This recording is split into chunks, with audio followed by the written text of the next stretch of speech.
Hi friends, మీతో ఒక ధర్మ సందేశం పంచుకుందాం అనుకుంటున్నాను.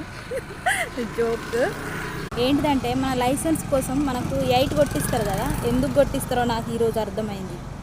అదే ధర్మ సందేశం. మీకు కూడా తెలుసా తెలియదా? కామెంట్ చేయండి, నేను చూపిస్తాను. కళ్ళతో చూడండి. అంటే గుంటలు దాటడానికి రౌండ్గా ఉంటాయి కదా, అందుకనే మనకు 8 పెడతారండి. బాగున్నాయో ఇవన్నీ దాటాలనే మనకు 8 పెడతారు. అందుకే నాకు ఈరోజు అర్థమైంది. రోజు ఇవి దాటుకుంటూ వెళ్తానండి.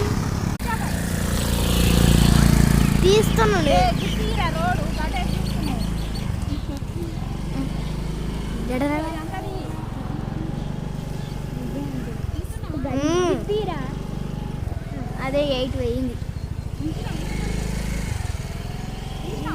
తీస్తుండు కూడా పోనీ.